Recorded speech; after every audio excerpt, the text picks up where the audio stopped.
The story of this girl is she was at a beach one day and she had this family heirloom ring.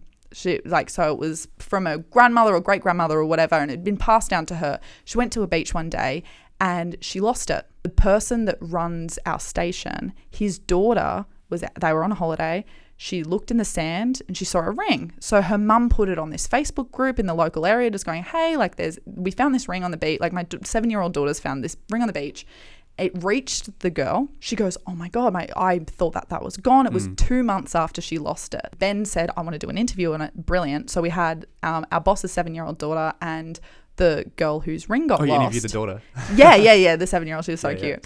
Yeah. We had the girl whose ring lost, and she told us our story about how heartbroken she was. I think her family cried. But it was a huge thing in that period of her life of just going, how could I be so stupid, losing my ring, or my mum's really upset, and we just can't. She'd gone through that entire grieving process of losing something really, really important and like significant to her. 2 months later, this thing shows up and we're talking to her, and Ben said, what are you doing at the moment? And she just finished a media degree at university. She was great talent. She spoke excellently. And Ben instantly went, you've got to come in and look at the station. So she's just fresh out of uni, probably doesn't have many opportunities, but this ring has connected her to an opportunity months down the line through this random 7-year-old girl that happened to be the boss's daughter, that happened to Ben overheard the story. We got her on, and now she's been working.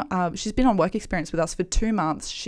My entire team is so impressed by her, and it just made me kind of sit back and go, even the big losses, or even the things that you think are really big losses or negatives in your life, you don't know what that's setting up in the future. You know, like you could have dodged a bullet there, and it's now opened up this different path that you don't even know about yet, you know? I genuinely believe in that stuff. Like, I love that story so much. There's a book I'm about to start listening to called The Surrender Experiment, which is basically this guy who lived, like most people do, very structured, the way, you know, school teaches you to be structured. He went to school, university, and he's living a very structured life. He went, you know what, I'm just going to surrender to life, which is how I try to live my life. It's like, I don't know where I'm going to be in 12 months. Just let go and see what opportunities come. And he's written this whole book, and he's worth hundreds of millions of dollars now or something, but he just surrendered to see what would happen.